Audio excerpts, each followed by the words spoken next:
جو بھی اسم ہوگا اس اسم کو وہ حالت جر میں لے کر آئے گا. اگر یہاں نکرہ دکھایا گیا تو بی رجلن، تو ترجمہ ہو جائے گا کسی آدمی کے ساتھ، بی رجلن کسی آدمی کے ساتھ. تو یہ ہمارا باؤ یعنی بازر بی والا حرف جار ہے، اور یہ کثیر الاستعمال حروف میں سے ایک ہے. اچھا جی، اس کے بعد ہے تاؤ. تاؤ کا مطلب ہے تا زبر تا. تاؤ کا مطلب ہے تا زبر تا، اور یہ استعمال ہوتا ہے قسم کے لیے. تا زبر تا جو ہے وہ استعمال ہوتا ہے قسم کے لیے، اور صرف اللہ کی قسم کے لیے یہ تا کا استعمال ہوتا ہے. صرف اللہ کی قسم کھانے کے لیے یہ تا کا لفظ حرف جو ہے وہ استعمال ہوتا ہے. تو خود قرآن مجید میں یہ اللہ کے نام کے ساتھ ہی آیا ہے، تاللہ. تاللہ کا مطلب ہے اللہ کی قسم. تاللہ کا مطلب ہوگا اللہ کی قسم. تو یہ اتنا زیادہ قرآن مجید میں استعمال نہیں ہوا ہے، شاید بہت زیادہ ہوں گے تو 3-4 جگہوں پر یہ قرآن مجید میں استعمال ہوا ہوگا، اور سب جگہ اللہ کے نام کے ساتھ ہی استعمال ہوا ہے. اچھا، پھر ہے جی کافو. کافو کا مطلب ہے کاف زبر کا.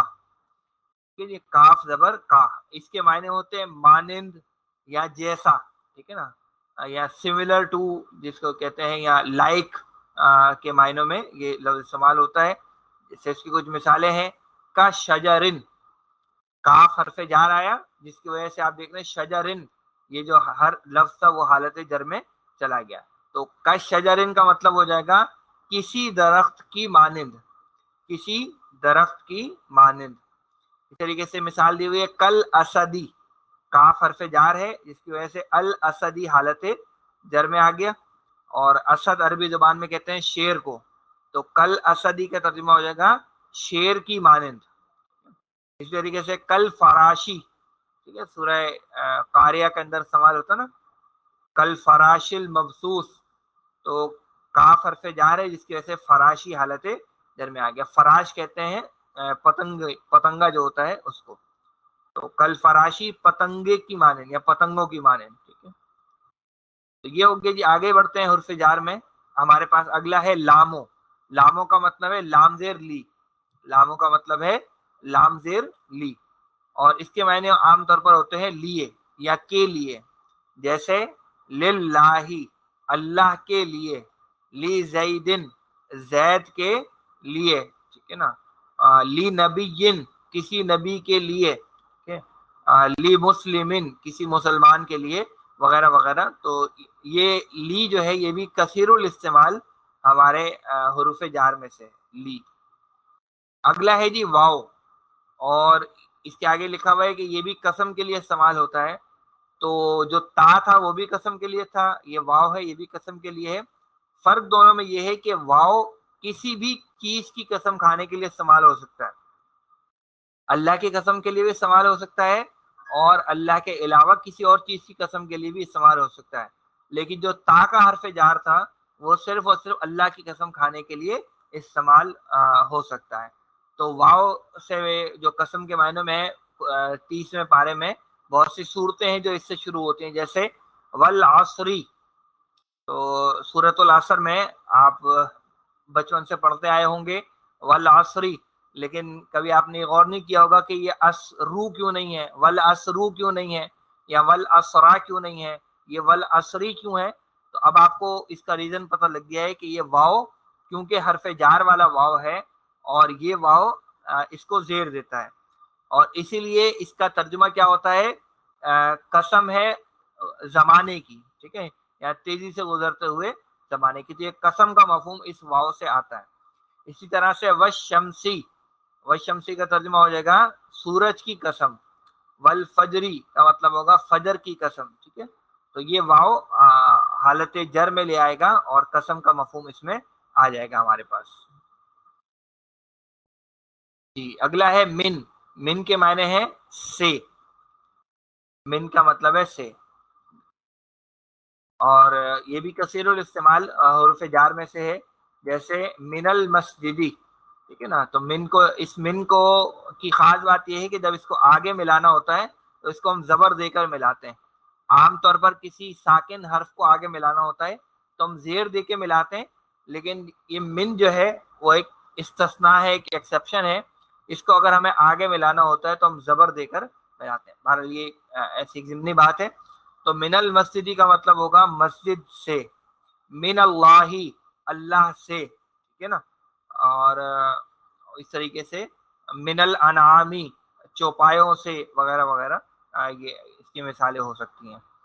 پھر اگلا جو ہمارا حرف جار ہے وہ ہے فی، اور یہ فی جو ہے یہ بھی کثیر الاستعمال حرف جار میں سے، جس کے معنی ہوتے ہیں میں، ٹھیک ہے نا، میں. تو جیسے فی بیتن، فی بیتن کا مطلب ہوگا کسی گھر میں، فی بیتن کسی گھر میں، فی المسجدی مسجد میں، فی البستانی باغ میں، ٹھیک ہے نا. بستان کہتے ہیں باغ کو، گارڈن ٹائپ جو چیز ہوتی ہے اس کو. تو یہ فی ہو گیا جی. یہ بھی آپ کو جب آپ قرآن مجید کی تلاوت کریں گے تو ہر دوسری آیت میں آپ کو یہ فی کا لفظ ہے وہ نظر آئے گا انشاءاللہ. پھر ہے جی ان، ان کا مطلب ہوتا ہے کی طرف سے، ٹھیک ہے نا.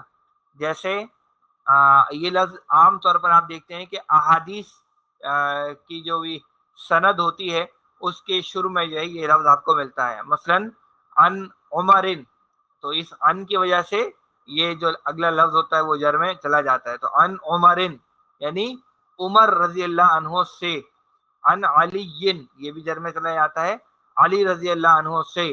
یا ان ابی ہریرہ، ابو ہریرہ رضی اللہ عنہ سے وغیرہ وغیرہ. تو یہ ان کی طرف سے کے معنوں میں استعمال ہوتا ہے.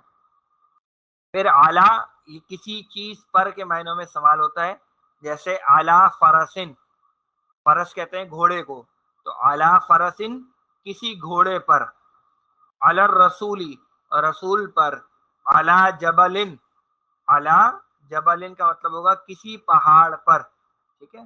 تو مشہور جو آیت ہے سورہ حشر کی آیت نمبر 21، اعوذ باللہ من الشیطان الرجیم، لو انزلنا ھذا القرآن علی جبل، علی جبل، اگر ہم نازل کرتے اس قرآن کو کسی پہاڑ پر. علی جبل کسی پہاڑ پر. تو یہ اعلیٰ کی وجہ سے جبل حالت جر میں چلا گیا. اور آخری ہے جناب ہمارے پاس الہ، اور الہ کے معنی ہوتے ہیں کی طرف، ٹھیک ہے. جیسے اللہ، ٹھیک ہے نا، اللہ اللہ کی طرف، اللہ کی طرف. المدرستی مدرسے کی طرف، ٹھیک ہے نا. الاسلامی اسلام کی طرف، ٹھیک ہے نا. الدینی دین کی طرف وغیرہ وغیرہ. تو یہ ہمارے حروف جار ہیں مشہور، اور جو زیادہ مستعمل ہیں ان کے معنی آپ کو میں نے بتا دیے. اچھا اب اگر آپ شعر کی طرف چلے جائیں نا، ہمارا مشہور یہ جو شعر آیا ہے اس میں ہم نے باؤ بھی دیکھ لیا، تاؤ کے معنی بھی آ گئے، کافوں کے معنی بھی آ گئے، لاموں کے معنی بھی آ گئے، واؤ کے معنی آ گئے، من کے معنی آ گئے، فی کے معنی آ گئے، ان کے معنی آ گئے، اعلیٰ کے معنی آ گئے، الہ کے معنی آ گئے، ٹھیک ہے. اب جن کے معنی نہیں آئے ہیں وہ میں صرف ضمنی طور پہ آپ کو بتا دوں. حتیٰ کے معنی ہوتے ہیں یہاں تک کے، حتیٰ کے معنی ہوتے ہیں یہاں تک کے. اور اس کی مثال جو ہے وہ سورہ قدر میں ہم آخری آیت جو پڑھتے ہیں نا، سلام ہی حتی مطلع الفجر، ہی حتی مطلع الفجر. تو مطلعی جو جر میں آیا ہے وہ اس حتی کی وجہ سے ہے. تو حتی کے معنی یہاں تک کے. اچھا ربا جو ہے یہ استعمال ہوتا ہے کبھی کے معنوں میں، ہے نا. اچھا قرآن مجید میں ربا تو نہیں آیا، لیکن اس کی ایک تھوڑی سی ماڈیفائڈ شکل جو ہے وہ 14واں پارہ جو شروع ہوتا ہے قرآن مجید میں، جو الفاظ ہے روبا ما، وہ اسی کی تھوڑی سی ماڈیفائڈ شکل ہے. روبا ما کے معنی ہوں گے کبھی یا کسی وقت جو ہے وہ مطلب کافر آرزو کریں گے کہ وہ مسلمان ہوتے ہیں. اچھا منذو اور مذ یہ دونوں جو ہے وہ وقت کے لیے استعمال ہوتے ہیں کسی ٹائم پیریڈ کے حوالے سے.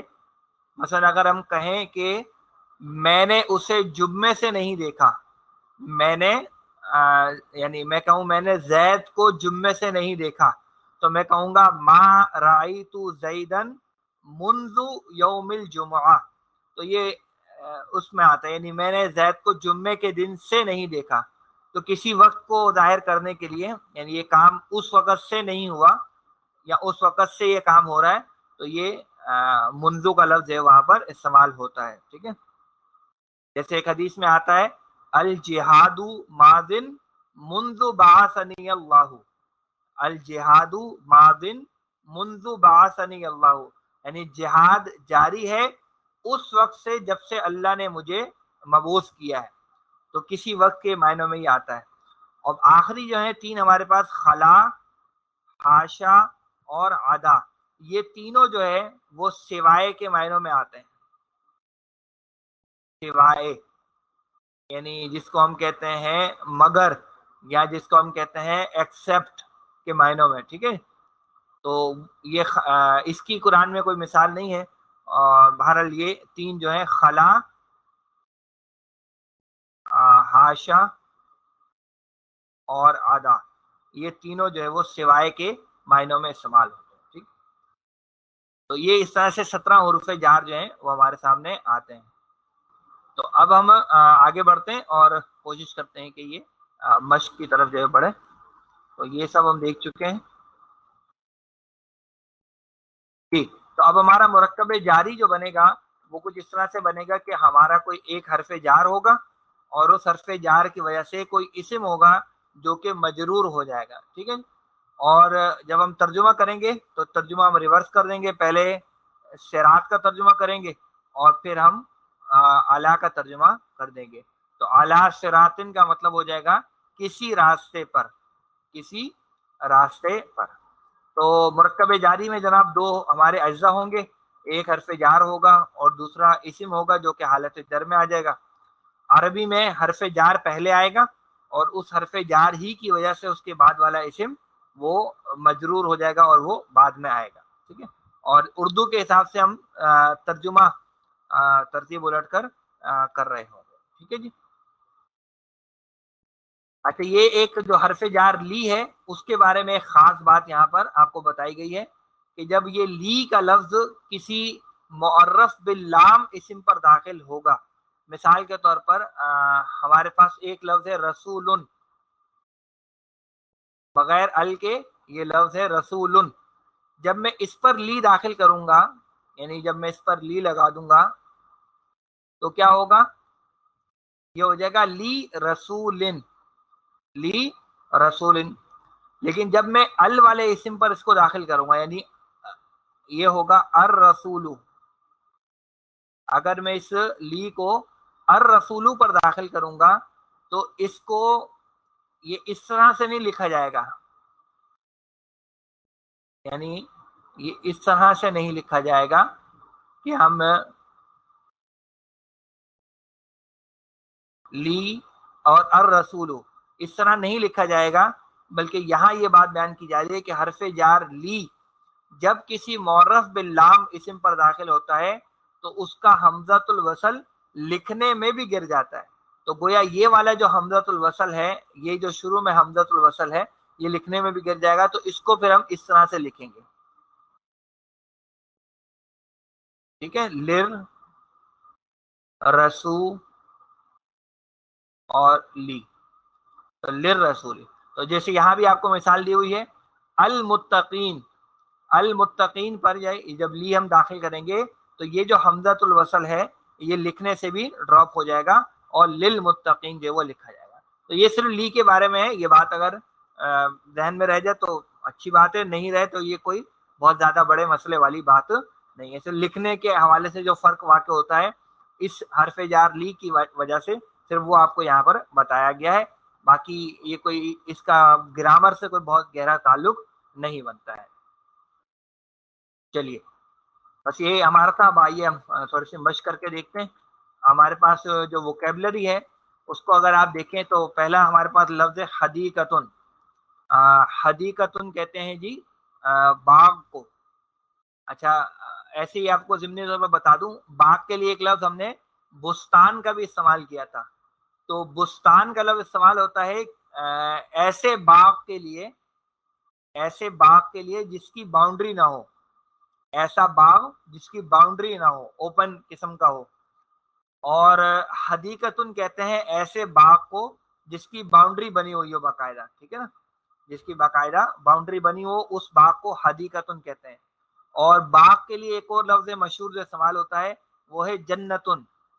جنتن کا لفظ جو ہے وہ استعمال ہوتا ہے گھنے باغ کے لیے، گھنے باغ کے لیے، یعنی وہ اتنا گھنا باغ ہو، اس میں ڈھیر سارے درخت ہوں اور ان درختوں کا سایہ جو ہے یعنی وہ اس کی وجہ سے دھوپ جو ہے وہ زمین پہ نہ آتی ہو، اتنا ان درختوں کا سایہ ہو، اس طرح کا جو باغ ہوتا ہے اس کو جنت کہتے ہیں. تو بستان ایسا باغ جس کی باؤنڈری نہ ہو، حدیقہ ایسا باغ جس کی باؤنڈری ہو، اور جنتن گھنا باغ. ٹھیک ہے، ارے یہ ضمنی بات تھی. اچھا، پھر ہمارے پاس لفظ ترابن جو کہ مٹی کے معنوں میں آتا ہے. برن کہتے ہیں جی نیکی کو، ظلمتن اندھیرا، یمین دائیں طرف رائٹ سائڈ کو، اور شمالن کہتے ہیں لیفٹ سائڈ کو بائیں طرف کو. مع کے معنی ہوتے ہیں جی ساتھ کے، اور ذلن کے معنی ہوتے ہیں سایہ، شیڈو. ٹھیک ہے، چلیے یہ ووکیبلری ہو گئی جی. اب آئیے ذرا ہم کچھ ترجمے کرنے کی کوشش کرتے ہیں. تو ہمارے پاس آ رہا ہے جی فی حدیقتن. اب فی حدیقتن میں آپ کو کوشش کریں، پہلے حرف جار آپ کو بہت واضح نظر آ جائے گا فی، اور فی جو حرف جار ہے اس کی وجہ سے حدیقتن کا لفظ ہے وہ حالت جر میں آ گیا. تو ہم کہیں گے یہ جار ہو گیا اور یہ مجرور ہو گیا، اور جار مجرور مل کر کیا بن گیا ہمارا مرکب جاری. تو فی حدیقتن کا ترجمہ کیا ہو جائے گا؟ یہ چونکہ نکرہ میں آیا ہے اس لیے ہم کہیں گے کسی باغ میں. کسی باغ میں، یا ترجمہ کر سکتے ہیں ایک باغ میں، کسی باغ میں یا ایک باغ میں. ٹھیک ہے جی، بالکل ماشاءاللہ. یہ کسی کا لفظ ہمیں اس کے ساتھ لگانا پڑے گا، یا کوئی کا ایک کا لفظ لگانا پڑے گا. آ رہا ہے فی الحدیقتی. اب یہاں فرق کیا ہوا؟ فی حرف جار ہے ہمارا، لیکن اب جو مجرور ہوا ہے وہ ال والا اسم ہے. تو یہاں دیکھیں تنوین خفیف ہو گئی، یعنی ال کی وجہ سے دو زیر کے بجائے اب ایک زیر آیا اور ہے حالت جر میں. تو فی کی وجہ سے الحدیقتی حالت جر میں. اور اب ترجمہ کیا ہو جائے گا جی؟ جی اب ترجمہ ہوگا باغ میں. اب کوئی یا ایک لگانے کی ضرورت نہیں پڑے گی، اب سیدھا ترجمہ ہوگا باغ میں. جی تو اب یہ آسان آسان سے آ رہے ہیں آپ کے سامنے، ان کا ترجمہ کرتے ہیں. من ترابن. من ترابن میں من حرف جار ہے جس کی وجہ سے ترابن یہ حالت جر میں آ گیا. کیا ترجمہ ہو جائے گا جی بتائیے؟ من ترابن. جی اس کا جو بہتر ترجمہ ہوگا وہ ہوگا کچھ مٹی سے یا کسی مٹی سے. ٹھیک ہے، مٹی واحد میں بھی مٹی رہتی ہے، جمع میں بھی مٹی رہتی ہے. تو کچھ مٹی سے یا کسی مٹی سے، یہ دونوں صحیح اس کی ٹرانسلیشن ہو جائیں گی. اور اگر اسی کو ہم معرفہ میں کر دیں تو منت ترابی. تو من کے بارے میں نے آپ کو بتایا تھا کہ جب اس کو آگے ملانا ہوگا تو زبر دے کر ملاتے ہیں. تو من حرف جار ہو گیا جس کی وجہ سے الترابی حالت جر میں ہمارا آ گیا. تو منت ترابی کا اب ترجمہ ہو جائے گا مٹی سے. اب کسی یا کچھ لگانے کی ضرورت نہیں پڑے گی. منت ترابی کا مطلب ہو جائے گا مٹی سے.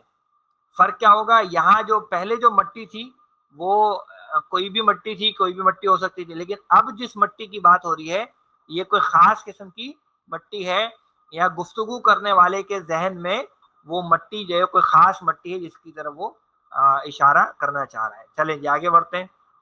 بالوالدینی. اب بالوالدین میں حرف جار ہمارا کیا ہے؟ وہ ہے بازر بی. بازر بی کا حرف جار ہے جس کی وجہ سے یہ الوالدینی یہ حالت جر میں آیا ہے. اب حالت جر میں یہ کیسے ہے؟ اس کے لیے آپ یہ دیکھیے اس کا واحد جو ہمارے پاس لفظ ہے وہ ہے والدن. کا واحد لفظ ہے والدن.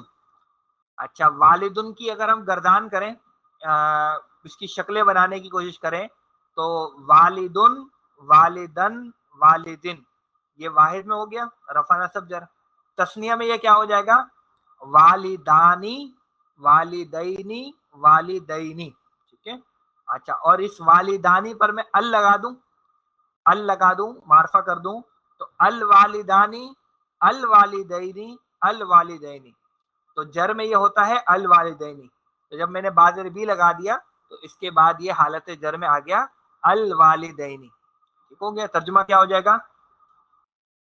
جی اس کا ترجمہ ہو جائے گا والدین کے ساتھ یا والدین سے، والدین سے یا والدین کے ساتھ۔ اب میں نے آپ کو بتایا تھا یہ جو بازر بھی ہے یہ سیاق و سباق میں مختلف اس کے پھر معنی ہوتے رہتے ہیں، تو والدین کے ساتھ یا والدین سے دونوں ترجمے اس کے صحیح ہوں گے۔ چلیے آگے بڑھتے ہیں۔ اعلیٰ صراطن، یہ تو ہم نے ابھی تھوڑی دیر پہلے دیکھ لیا تھا۔ اگلا ہم دیکھتے ہیں الی المسجدی۔ الی المسجدی میں حرف جار ہے الی، اور المسجدی اس الی کی وجہ سے حالت جر میں آ گیا۔ آسان سا ترجمہ ہے، بتائیے جلدی سے۔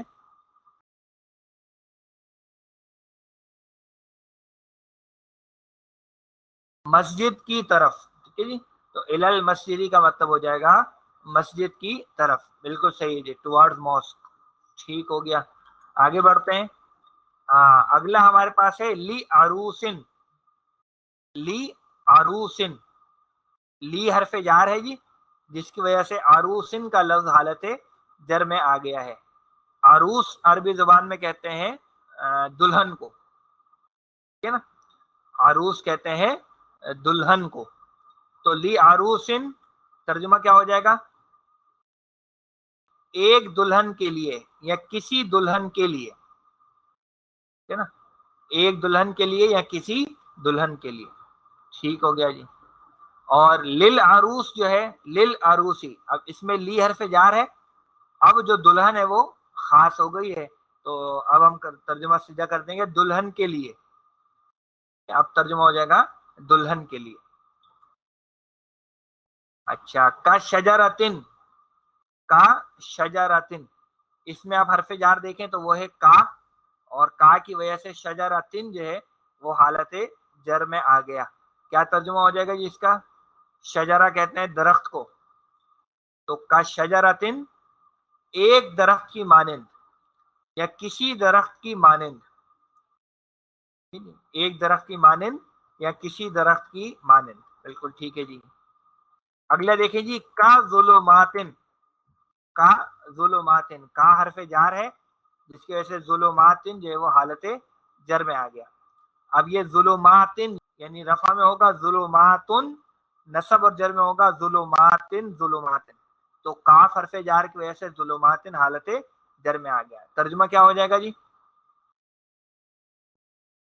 کا ظلماتن، یہ جمع میں ہے، اس کا خیال رکھیے گا، تو کا ظلماتن کچھ اندھیرے، اور کا کا مطلب ہوتا ہے مانند، تو ترجمہ ہوگا کچھ اندھیروں کی مانند یا کچھ اندھیروں کے جیسا، ٹھیک ہے نا، کچھ اندھیروں کی مانند یا کچھ اندھیروں کے جیسا، یہ ہو جائے گا اس کا ترجمہ جی۔ اگلا ہے علل برری، تو علل برری میں اعلیٰ حرف جار ہے ہمارا، جس کی وجہ سے البری جو ہے وہ جر میں آ گیا، تو بر ابھی ہم نے ووکیبلری میں دیکھا نیکی کو کہتے ہیں، نیکی، تو علل برری کا ترجمہ بہت آسان سا ہے، کیا ہو جائے گا جی؟ نیکی پر، بالکل صحیح ہے جی، علل برری اس کا ترجمہ ہو جائے گا نیکی پر۔ اچھا اگلا دیکھیں الی صراط مستقیم، اس میں حرف جار کیا ہے؟ وہ ہے الی۔ اچھا اس الی کی وجہ سے آپ دیکھ رہے ہیں صراط مستقیم، یہ پورا جر میں آ گیا۔ کیوں جر میں آ گیا؟ کیونکہ صراط مستقیم پورا کا پورا مرکب توصیفی ہے، اور مرکب توصیفی میں ہم نے اصول یہ پڑھا تھا کہ موصوف اور صفت چاروں اعتبار سے ایک دوسرے کے برابر ہوں گے، تو اس الہ کی وجہ سے جب ہمارا یہ موصوف صراطن جر میں گیا تو مرکب توصیفی کا تقاضا یہ تھا کہ پھر مستقیمن جو کہ صراطن کی صفت ہے وہ بھی جر میں جائے گی، ٹھیک ہے جی، تو الہ صراط مستقیمن کا ترجمہ بتائیے کیا ہو جائے گا جی؟ اس کا ترجمہ ہو جائے گا ایک سیدھے راستے کی طرف یا کسی سیدھے راستے کی طرف، ایک سیدھے راستے کی طرف یا کسی سیدھے راستے کی طرف۔ تو یہ آپ کو آخری مثال میں یہ بات بھی سامنے آ گئی کہ جو حرف جار ہیں وہ ہمیشہ کسی سنگل اسم پر نہیں آئیں گے، وہ مرکب پر بھی آ سکتے ہیں، اور جب وہ مرکب پہ جائیں گے تو پھر پورے مرکب کو وہ حالت جر میں لے جائیں گے، ٹھیک ہے۔ اب آئیے ذرا کچھ ایک دو کر لیتے ہیں. اردو سے عربی. اردو سے عربی. تو پہلا ہمارے پاس ہے اندھیروں سے نور کی طرف. اندھیروں سے نور کی طرف. اس میں پہلے یہ آئیڈینٹیفائی کریں کہ ہمارے پاس حرف جار کون سا استعمال ہوگا یا کون سے استعمال ہوں گے. تو آپ اس میں دیکھ سکتے ہیں ایک ہمارے پاس آ رہا ہے سے اور دوسرا آ رہا ہے کی طرف. سے اور کی طرف. اچھا, سے کا تعلق ہے اندھیروں کے ساتھ اور کی طرف کا تعلق ہے نور کے ساتھ. تو سے کے لیے ہمارے پاس کون سا حرف جار ہے؟ سے کے لیے ہمارے پاس حرف جار ہے من کا. اور کی طرف کے لیے ہمارے پاس حرف جار ہے الا کا. الا. تو اندھیروں کے ساتھ ہم من لگائیں گے اور نور کے ساتھ ہم الا لگائیں گے. اچھا, اندھیروں جو ہے وہ جمع میں ہے تو کیا ہو جائے گا جی؟ جی اس کو عربی میں بنانا ہے جی, اردو میں نہیں بتانا, عربی میں بنانا ہے. تو عربی میں کیسے بنائیں گے؟ اندھیروں کے لیے لفظ ابھی ہم نے دیکھا تھا ظلمات. اچھا, یہاں پر کچھ وغیرہ نہیں لگا ہوا نا, کچھ نہیں لگا ہوا بلکہ معرفہ میں ہی ہے. تو اس کو ہم لکھ لیں گے اس طرح سے, منز ظلو من الظلماتی. ٹھیک ہے, من الظلماتی اور پھر الا آئے گا اور اب آئے گا ان نوری. اور یہ وہ ترکیب ہے جو قرآن مجید میں بھی کئی مرتبہ استعمال ہوئی ہے. من الظلماتی الی النوری, اندھیروں سے روشنی کی طرف یا اندھیروں سے نور کی طرف. ہو گیا. اچھا جی, پھر ایک اگلا ہے جی ایک نور پر ایک نور. ایک نور پر ایک نور. اب اس میں آپ حرف جار کو پہچاننے کی کوشش کریں تو حرف جار اس میں استعمال ہوا ہے پر, اور پر کے لیے ہمارے پاس کیا لفظ ہے وہ ہے اعلی. ٹھیک ہے نا, اعلی. تو ایک نور کے لیے کیا لفظ ہے ہمارے پاس؟ نورن. نکرا میں نورن, اور پھر آ جائے گا اعلی. اور اس اعلی کی وجہ سے اب جو نور کا لفظ لکھا جائے گا وہ حالت جر میں ہوگا. تو نورن اعلی نورن. نورن اعلی نور. اردو میں بھی عام طور پر استعمال نورن اعلی نور کا لفظ ہے وہ استعمال ہوتا ہے. تو نورن اعلی نورن. آخری آپ کے لیے ہے جی داہنے اور بائیں طرف. یہاں پر کیا ہے بیسیکلی طرف. تو یہاں یہ طرف کا جو لفظ ہے وہ آ رہا ہے, اور اس کے لیے ہم عام طور پر ان کا لفظ استعمال کرتے ہیں. ان کا جو حرف جار ہے تو ان کا حرف جار آ جائے گا, اور پھر داہنے اور بائیں کے لیے ہمارے پاس الفاظ موجود ہیں. دائیں کے لیے یمین کا لفظ ہے اور بائیں کے لیے شمال کا لفظ ہے. تو یہ بن جائے گا جی, شروع میں لائیں گے ہم ان, اور ان کے بعد آئے گا انل, انل یمینی, اور پھر آئے گا واو و شمالی. انل یمینی و شمالی. اس طرح سے یہ صحیح ہمارا مرکب جاری کا ترجمہ ہو جائے گا. ماشاء اللہ. اچھا, کچھ قرآنی مثالیں دیکھ لیں جلدی سے, پھر کلاس کو ختم کرتے ہیں. اب آپ دیکھیے جیسے آیا ہے بالصبری والصلاتی. بالصبری والصلاتی. تو اس میں آپ دیکھ سکتے ہیں حرف جار کیا ہے, وہ ہے بازر بی. اور اس بازر بی کی وجہ سے الصبری بھی جر میں ہے اور الصلاتی بھی جر میں ہے. اور یہ جو بیچ میں واو ہے یہ حرف عطف والا واو ہے, یہ قسم والا واو نہیں ہے. کیونکہ جو قسم والا واو ہوتا ہے وہ شروع میں آتا ہے, وہ قسم والا واو جو ہے وہ بیچ میں نہیں آتا. بیچ میں جو واو آتا ہے وہ حرف عطف والا ہوا کرتا ہے عام طور پر. تو یہ اور کے معنوں میں ہوگا, یہ قسم کے معنی میں نہیں ہے. تو بی کی وجہ سے آپ دیکھ رہے ہیں صبری بھی جر میں ہے اور الصلاتی بھی جر میں ہے. تو بالصبری والصلاتی کا ترجمہ ہو جائے گا صبر اور نماز کے ساتھ. صبر اور نماز کے ساتھ, یا صبر اور نماز سے. صبر اور نماز کے ساتھ یا صبر اور نماز سے.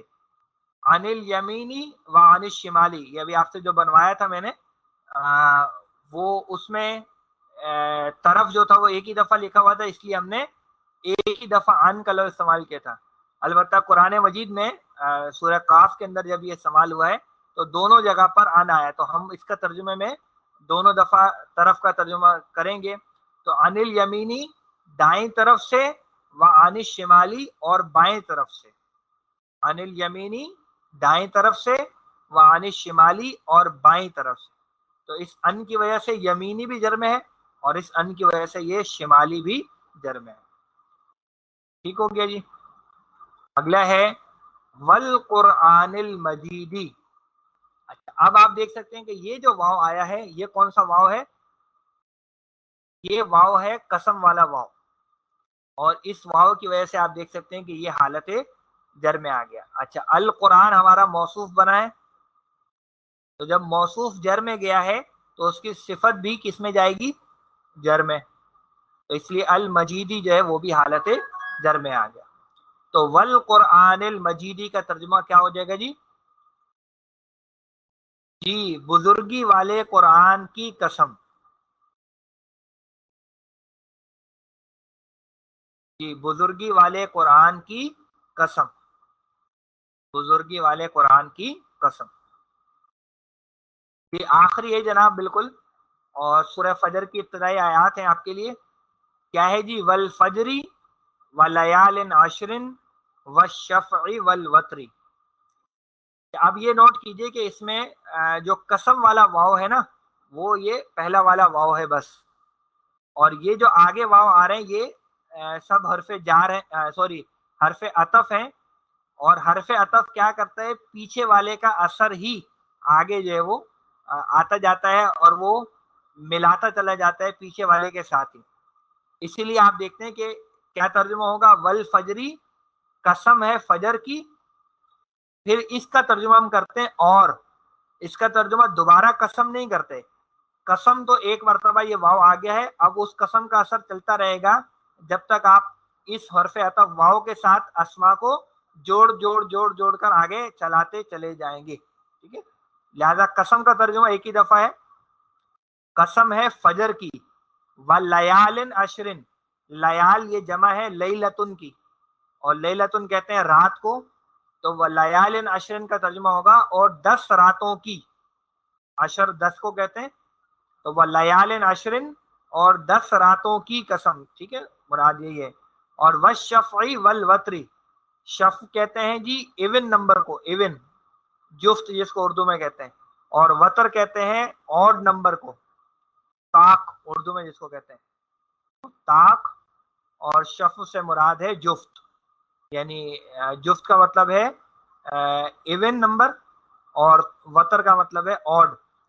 اور قسم ہے تو قسم ہے فجر کی اور 10 راتوں کی اور جفت اور طاق کی، اور جفت اور طاق کی، ٹھیک ہے نا؟ تو اصل میں یہ کچھ اوقات ہیں جن کی قسمیں کھائی گئی، جیسے فجر کے وقت کی قسم ہے، لیال عشر سے مراد لی گئی ہیں ذوالحجہ کے جو ابتدائی 10 ایام ہوتے ہیں، ذوالحجہ کے مہینے کی جو ابتدائی 10 راتیں 10 دن ہوتے ہیں ان کی طرف اشارہ ہے۔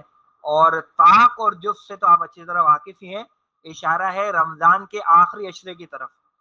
رمضان کے آخری عشرے میں خاص خیال رکھا جاتا ہے کہ بھئی آج طاق رات ہے اور آج جفت رات ہے، آج لیلۃ القدر ہو سکتی ہے، اور اس طرح سے تو یہ کچھ مبارک وقت اوقات ہیں ان کی قسم جو ہے وہ یہاں پر کھائی گئی۔ تو امید ہے کہ یہ یہاں پر واضح ہوگا جی۔ تو یہ جناب ہمارا آج کا چیپٹر تھا مرکب جاری کے حوالے سے، الحمدللہ ہم نے اس کو مکمل کر لیا۔ اب کل کی جو ہماری کلاس ہوگی اس میں ہم انشاءاللہ اب جو ہے وہ مرکب اشاری پڑھیں گے، تو آپ کو انشاءاللہ کل ہم اشارے کرنا سکھائیں گے۔ چلیں، جزاکم اللہ خیر جی۔ سبحانک اللہم و بحمدک، نشہد ان لا الہ الا انت، نستغفرک و نتوب الیک۔